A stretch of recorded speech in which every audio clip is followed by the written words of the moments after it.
The sun beat down on the sprawling, multi-storied palace of Knossos, its vibrant frescoes and intricate courtyards a testament to the power and sophistication of Minoan Crete.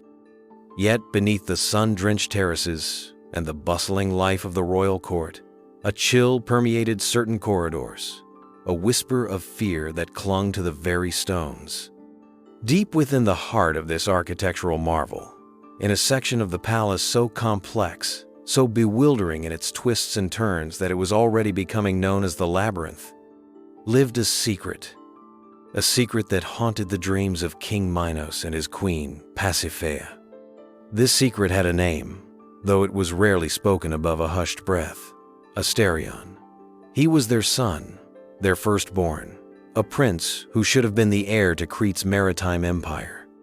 But Asterion was different. From his earliest days, an unnerving strength, a primal, almost animalistic energy had emanated from him. As he grew, his form, while human, developed unsettling characteristics: a broadness of shoulder, a thickness of neck, and a deep, resonant bellow that could shake the very foundations of the palace when he was agitated.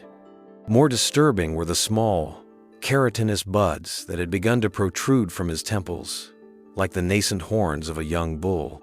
The royal physicians and priests had no answers, only fearful mutterings of divine displeasure or a curse from Poseidon, whose sacred white bull Minos had famously defied. Queen Pasiphae, tormented by guilt and a mother's fierce, desperate love, shielded her son as best she could, keeping him confined to secluded royal apartments. But as Asterion grew, so did his strength, his frustration, and the unsettling bull-like aspects of his nature. Fits of uncontrollable rage became more frequent, his bellows echoing through the palace, terrifying the servants and unnerving the court. The whispers grew louder. The prince was not just different, he was becoming monstrous. King Minos, a pragmatic ruler burdened by a father's anguish and a king's duty, saw the threat Asterion posed not just to the safety of the court, but to the very stability of his reign. Fear is a corrosive force, and the fear of the unknown, of the unnatural, could unravel the carefully woven tapestry of Minoan power. He summoned Daedalus, the famed Athenian architect and inventor, a man of unparalleled genius who had sought refuge in Crete. "Daedalus," Minos commanded, his voice heavy with unspoken sorrow, "you must build a place for my son, a place of containment, secure, inescapable. A structure so intricate that none who enter can find their way out without a guide, and none outside can stumble upon what lies within. It must be a palace within a palace, a maze to hold a unique sorrow." Daedalus, understanding the king's desperate plight and the delicate political implications, set to work.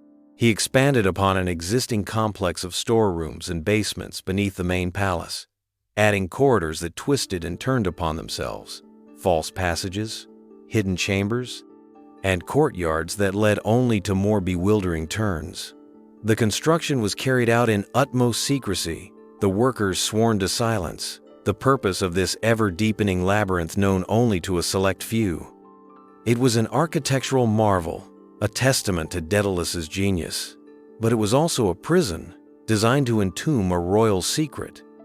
As Asterion entered adolescence, his transformation became more pronounced. The horn-like protrusions on his head grew longer, curving slightly. His musculature became immense, his strength truly formidable. His voice, when raised in anger or frustration, was less human, more the deep, guttural roar of a bull. He still possessed human intelligence, a flicker of his mother's gentle nature in his eyes during rare moments of calm, but these were increasingly overshadowed by his primal rages and his growing isolation. The labyrinth became his world, its shadowed corridors his only domain. Servants, terrified, left food at designated points, never daring to venture too deep, never making eye contact. The crucial turning point, the event that sealed Asterion's fate and began to birth the legend of the Minotaur, was the tragic death of Minos' other son, Androgeos, during games in Athens. Consumed by grief, and a desire for retribution, Minos waged a successful war against Athens. As part of the harsh peace treaty, he imposed a terrible tribute. Every 9 years, Athens was to send 7 youths and 7 maidens to Crete. Their fate, Minos declared, was to be offered to the beast that dwelled within the labyrinth. Was this purely an act of vengeance, a cruel display of power, or was there a darker, more pragmatic necessity at play? Asterion, in his isolation and growing animalistic nature, required sustenance. His rages were destructive. Perhaps the Athenian tributes were not initially meant as literal sacrifices to a monster, but as attendants, companions, or even skilled individuals, musicians, storytellers, intended to soothe the troubled prince, to provide some semblance of human interaction in his lonely prison. Or perhaps, in a more grim interpretation, they were indeed a means to an end, a way to manage the unmanageable. Their disappearances into the labyrinth, fueling the terrifying rumors that kept the populace in check and Crete's enemies at bay. The very ambiguity served Minos' purpose. It created an aura of dread around Knossos, a mystique of a king who harbored a terrible power. The first group of Athenian youths arrived, their faces pale with terror, their hearts heavy with doom. They were paraded through the streets of Knossos, a public display of Athenian subjugation and Cretan might, before being led to the shadowed entrance of the labyrinth. What truly happened to them within those twisting passages became the stuff of whispered horror stories, embellished with each telling. Did they encounter a half-man, half-bull creature that devoured them? Or did they simply become lost in the bewildering maze, succumbing to starvation and despair, their cries for help swallowed by the indifferent stone? Or perhaps, did some of them find a way to interact with the tormented Prince Asterion, whose own humanity was slowly being eroded by his confinement and the growing legend of his monstrousness? Within the labyrinth, Asterion's world was one of shadows, echoes, and solitude. He knew the twists and turns of his prison intimately, yet he was as much a captive of his own changing nature as he was of Daedalus's walls. The bull-like aspects, the horns, the roars, the immense strength were undeniable. But beneath it, did the mind of a prince, the heart of a son, still flicker? He would spend hours pacing the stone corridors, his heavy tread a somber rhythm in the silence. Sometimes, a deep, mournful bellow would erupt from him, a sound that was less a roar of aggression and more a profound expression of loneliness and confusion. The few glimpses servants or guards caught of him were fleeting and terrifying, reinforcing the image of a monstrous beast. They saw a massive, shadowed form, the glint of horns in the torchlight, heard the thundering hooves, or so they claimed, their fear painting vivid pictures. The reality was perhaps more tragic. Asterion, fed a diet suitable for his immense size but lacking true human connection, was likely struggling with his own identity, his human consciousness battling the primal urges and physical changes overtaking him. He might not have understood why he was confined, why he was feared, why the world outside his stone maze had become a distant, unattainable memory. The legend of the Minotaur, the bull-headed man who devoured human flesh in the heart of a deadly labyrinth, began to take firm root, spreading throughout the Aegean world. It was a potent symbol of Cretan power, a warning to all who might defy King Minos. But for those within the palace, for Queen Pasiphae, who still mourned the son she was losing, and for Minos himself, who bore the weight of his terrible decision, the labyrinth held not a monster of myth, but a deeply personal tragedy, a prince's secret an entire kingdom was built to conceal. As the years passed, and the time for the next tribute from Athens approached, the labyrinth grew quieter. Asterion's rages became less frequent, replaced by a deep, brooding stillness. Was he succumbing to his animal nature entirely, or was some part of his human self simply retreating, unable to bear the isolation and the weight of his own perceived monstrosity? The mystery of what truly transpired within those walls, the true nature of the Minotaur, and the fate of those sent into his domain remained a carefully guarded secret, its echoes resonating with both terror and a profound, unspoken sorrow. The stage was set for a hero, for a confrontation, but the true nature of the beast in the maze was far more complex, more tragically human than the terrifying legends foretold. The labyrinth was not just a prison for a monster, it was a tomb for a prince's lost humanity. Years spun into a somber tapestry within the walls of Knossos, each thread woven with the silent dread of the labyrinth and its inhabitant. The initial terror that Asterion, the prince now increasingly known only as the Minotaur, inspired in the palace staff had settled into a kind of fearful routine. Food, usually consisting of rough grains, fruits, and occasionally large portions of uncooked meat, a diet that further blurred the lines between his human needs and the perceived bestial nature attributed to him, was left at designated, heavily fortified drop-off points within the outer reaches of the labyrinth. No servant dared venture further. The sounds from within were less frequent now.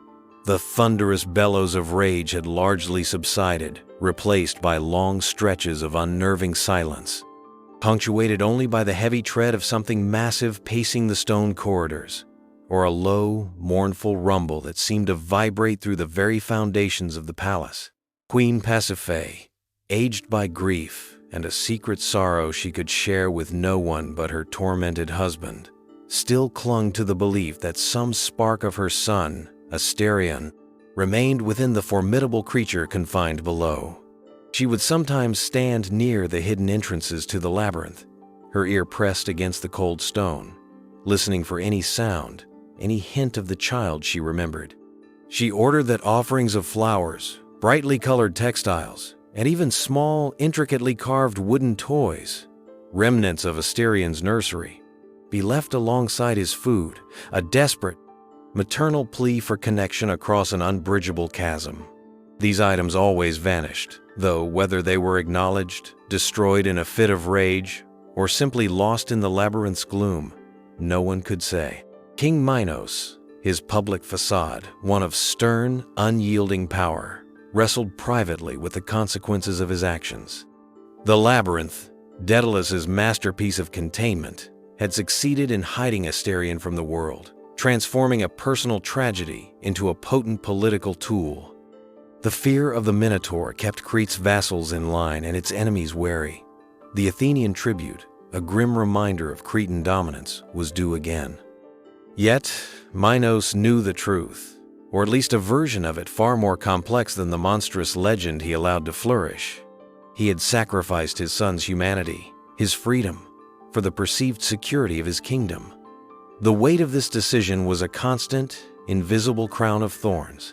Within the labyrinth, Asterion's existence was a solitary one, a slow descent into a twilight world between man and beast. The physical changes had continued. His horns were now thick and formidable, curving upwards from his brow. His already powerful frame had grown even more massive.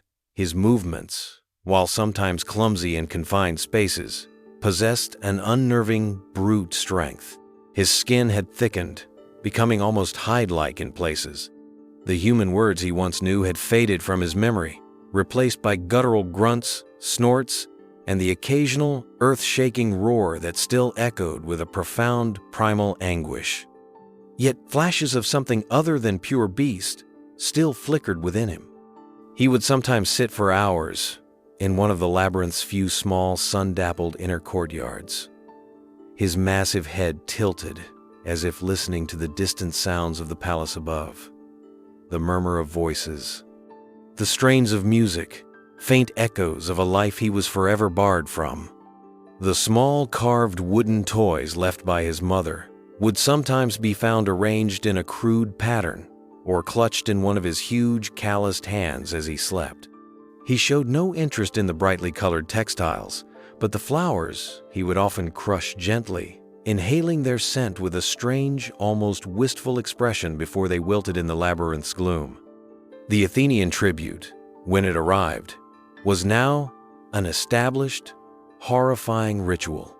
The 7 youths, and 7 maidens, chosen by lot, their faces etched with a mixture of terror and grim resignation, were no longer presented as potential companions or attendants. The legend of the flesh-eating Minotaur had grown too powerful, too pervasive.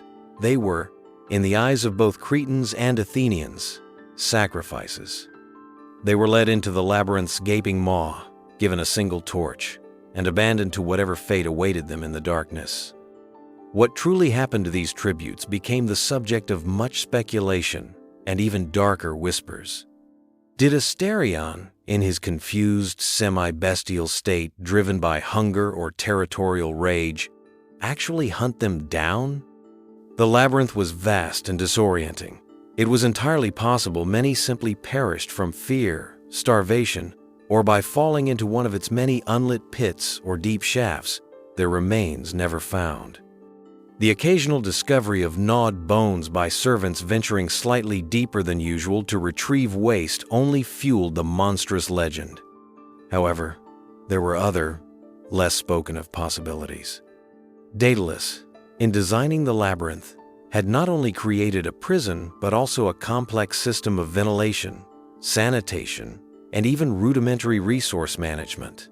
Certain sections received more light, had access to cisterns of water, and even small, cultivated patches of hardy subterranean fungi or roots, perhaps initially intended for Asterian sustenance or that of his keepers. Could some of the more resourceful Athenian tributes have found these hidden pockets, surviving for a time, perhaps even forming small, desperate communities within the deeper, forgotten sections of the maze? The historical investigation into this period, conducted centuries later by scholars piecing together fragmented Cretan records, archaeological finds from Knossos, and the Athenian myths themselves, began to suggest a more nuanced reality. While the legend of the man-eating beast persisted, some evidence hinted at something different. Excavations within the deeper, less accessible parts of the Knossos Palace complex, areas that could correspond to the legendary labyrinth, revealed not just bones, but also crude tools, simple pottery, unlike typical Minoan ware, and even faint traces of charcoal from small hidden fires. Could these be the remnants of the sacrifices, not all of whom met an immediate, violent end? Furthermore, the very concept of bull leaping, a central and highly depicted ritual in Minoan art, offered another lens through which to interpret the Minotaur myth.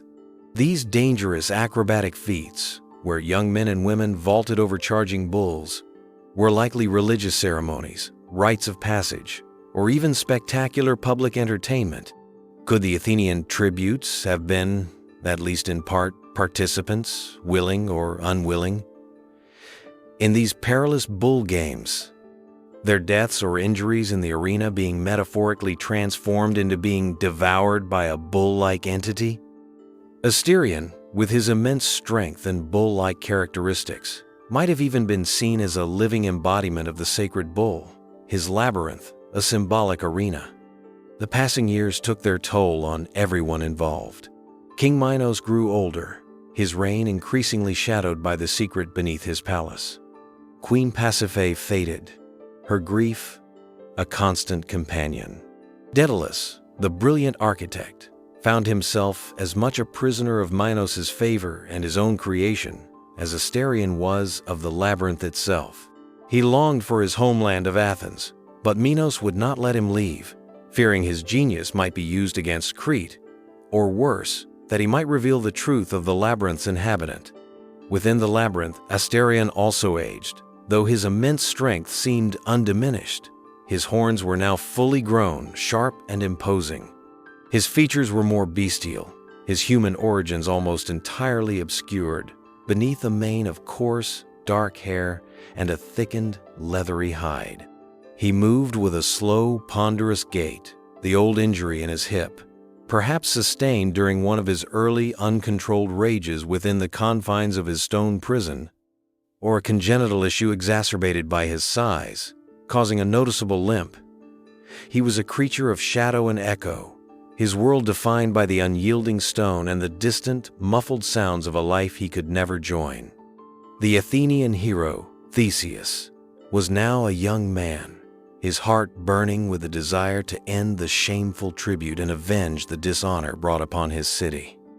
The tales of the Minotaur had reached Athens, each iteration more monstrous than the last. He volunteered himself as one of the tributes, a bold, almost suicidal act, driven by a hero's destiny and a prince's duty. His arrival in Crete, along with the other 14 terrified youths and maidens, marked the beginning of the end for the labyrinth's secret. Ariadne, King Minos' daughter, a princess who had grown up in the shadow of her brother's tragic confinement, found herself drawn to the brave Athenian prince. Perhaps she saw in Theseus a chance to end the cycle of fear and sacrifice that had defined her father's reign. Perhaps she pitied her monstrously transformed brother, or feared him, or both. Whatever her motives, she resolved to help Theseus. She sought out Daedalus, the only one who truly knew the labyrinth's secrets, and implored him for a way to navigate its deadly maze. Daedalus, weary of his gilded cage in Crete, and perhaps seeing in Theseus and Ariadne a glimmer of hope for change, or even an opportunity for his own eventual escape, relented. He gave Ariadne a simple ball of linen thread and a crucial piece of advice. Tell the hero to tie one end to the entrance and unwind it as he goes. To return, he need only follow it back. But navigating the maze is only half the battle. What he finds at its heart, that is a challenge no thread can help him overcome. As Theseus prepared to enter the labyrinth, armed with his courage, his sword, and Ariadne's thread, the fate of Asterion, the lost prince of Crete, hung in the balance. Was he truly the ravenous monster of legend, a beast to be slain? Or was he a tragic victim, a prisoner of his own body, and his father's fear deserving of pity, perhaps even a different kind of salvation? The labyrinth held its breath, its stone corridors echoing with the weight of an impending confrontation that would forever define one of mythology's most enduring and enigmatic figures. The unraveling of the Minotaur's true nature was about to begin.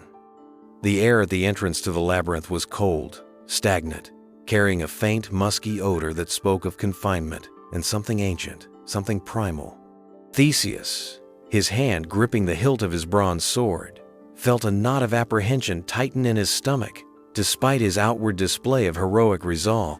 The 14 Athenian youths and maidens who were his fellow tributes huddled behind him, their faces pale, their eyes wide with a mixture of terror and a desperate, flickering hope they placed in this brave prince. Ariadne, her expression torn between fear for Theseus and a complex sorrow for the brother she barely knew yet, whose tragic fate had shadowed her entire life, pressed the ball of linen thread into Theseus's hand. "Secure this at the entrance," she whispered, her voice trembling slightly. "It is your only guide through the darkness, your only hope of return. May the gods watch over you, Theseus." Theseus nodded, his gaze meeting hers with a silent promise. He tied the end of the thread firmly to a heavy bronze ring set into the massive stone lintel above the labyrinth's forbidding archway. Then, with a final reassuring glance at his terrified compatriots, he took the offered torch from a Cretan guard, its flickering flame casting dancing, monstrous shadows on the walls, and stepped into the oppressive gloom of the maze. The heavy stone door, some whispered, was designed by Daedalus to grind shut behind those who entered, a sound that sealed their doom. The labyrinth was everything legend claimed and more. It was a disorienting masterpiece of architectural deceit. Corridors twisted back upon themselves, stairways led to blank walls, and doorways opened into chambers that offered no further passage. The air grew heavier, the silence broken only by the drip of water from unseen crevices, the skittering of unseen creatures in the shadows, and the unnerving echo of Theseus's own footsteps and the steady unwinding of Ariadne's thread. The torchlight cast a small, wavering circle of light, pushing back the oppressive darkness but revealing only more stone, more bewildering turns. Hours passed. Theseus pressed on, driven by a grim determination. He encountered evidence of past tributes, A tattered piece of Athenian cloth caught on a rough stone, a discarded, broken sandal, and, more ominously, in a distant chamber, a scattering of bones that looked disturbingly human, though whether they were the remnants of Asterian's meals or victims of the labyrinth's inherent dangers, he could not tell. The musky animal scent grew stronger, and a new sound began to reach him. A low, rhythmic, guttural breathing, like that of a great beast asleep. Then, a heavy, dragging footstep, accompanied by a slight limp. Finally, after navigating a particularly narrow, winding passage, Theseus emerged into a vast, central cavern dimly lit by shafts of moonlight filtering through crevices high above. And there, in the center of the cavern, was the Minotaur. Asterion was even more formidable, more tragically altered, than any whispered tale had suggested. He was immense, his powerfully muscled human torso merging almost seamlessly into a bull-like head, crowned with thick, sharp horns. Coarse, dark hair covered his massive shoulders and back. His hands, though recognizably human in form, were huge and calloused, capable of immense crushing power. He moved with a slow, ponderous gait, his left leg dragging slightly, the source of the limp Theseus had heard. He was not actively monstrous in this moment. He sat on the cavern floor, his great head bowed, one hand absently tracing patterns in the dust, a picture of profound, solitary dejection. He seemed unaware, or perhaps simply unconcerned, by Theseus's arrival. Theseus raised his sword, his heart pounding. This was the beast, the devourer of Athenian youth, the shame of his city. Yet, looking at the creature before him, he felt not just fear or righteous anger, but a surprising, unwelcome pang of pity. There was a deep sadness in the Minotaur's posture, a weariness that transcended its monstrous form. As if sensing his presence, Asterion slowly raised his head. His eyes, set deep beneath the heavy brow of his bull-like visage, were not the fiery red of legend, but a surprisingly human shade of brown, clouded with confusion, pain, and an almost unbearable loneliness. He looked at Theseus, not with predatory hunger, but with a kind of dawning, wary curiosity. He let out a low rumble, a sound that was less a roar and more a questioning groan. This was the moment of truth. Was this a beast to be slain, or a tragic figure to be understood, perhaps even pitied? The legend screamed for blood, for vengeance. But the sight before him, this creature of immense power yet equally immense sorrow, gave Theseus pause. He remembered Ariadne's conflicted expression, Daedalus's cryptic words. The confrontation, when it came, was not the heroic battle against a slavering monster that bards would later sing of. Asterion, startled by Theseus's sudden, armed presence in his sanctum, rose to his full, terrifying height, letting out a true bellow now, a sound of fear, confusion, and territorial defensiveness. He pawed the ground, his horns lowered, a primal instinct to protect his space, his miserable solitude taking over. Theseus, knowing he could not reason with a creature so far removed from human discourse, and with the weight of Athens' suffering on his shoulders, met the charge. The fight was brutal, a desperate struggle in the dim, cavernous heart of the labyrinth. Asterion's immense strength and the power of his horns were formidable, but his movements were hampered by his old leg injury and his confinement-induced lack of true combat practice. Theseus, agile and skilled, fueled by years of training and a hero's resolve, managed to evade the worst of the Minotaur's rushes, using his sword to parry and wound. The final blow was perhaps as much an act of mercy as it was of vengeance. Asterion, bleeding from several wounds, stumbled, his bull-like head sinking.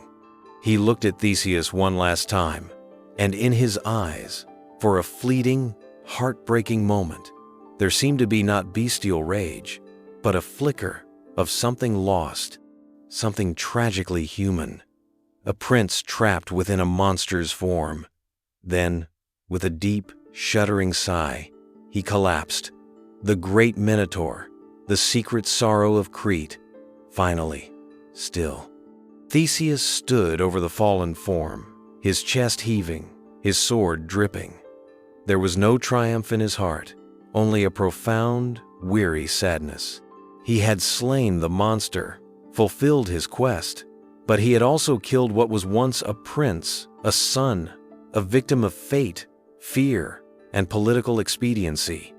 Following Ariadne's thread, Theseus made his way back through the treacherous maze, emerging into the Cretan sunlight, a hero stained not just with blood, but with a deeper, more complex understanding of the nature of monsters and men. He led the surviving Athenian tributes, for indeed it seemed not all had perished, some having hidden or been overlooked in the labyrinth's vastness, out of their prison. The aftermath of the Minotaur's death sent ripples throughout the Aegean. For Athens, it was a liberation, the end of a shameful tribute. For Crete, it was more complex. King Minos, upon hearing the news, felt not relief, but a crushing weight of grief for the son he had both imprisoned and, in a way, created.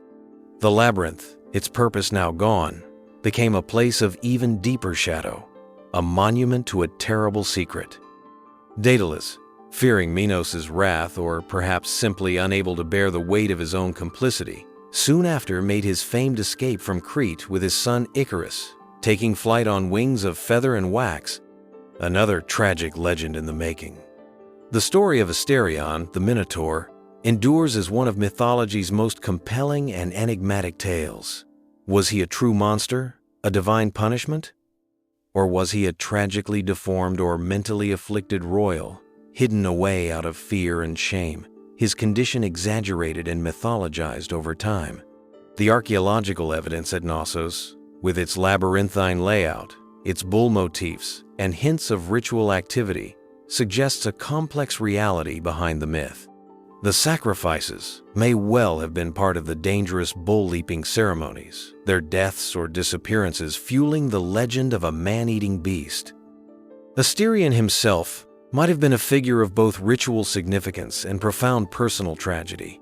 His bull-like characteristics, perhaps a rare congenital condition, or even a symbolic representation of an untamed, challenging aspect of the royal line that had to be contained. The labyrinth's echo, therefore, is not just one of monstrous roars and heroic battles, but of societal fear of the other, the burden of secrets, the desperate measures taken in the name of power and order, and the enduring human capacity to transform tragedy into myth.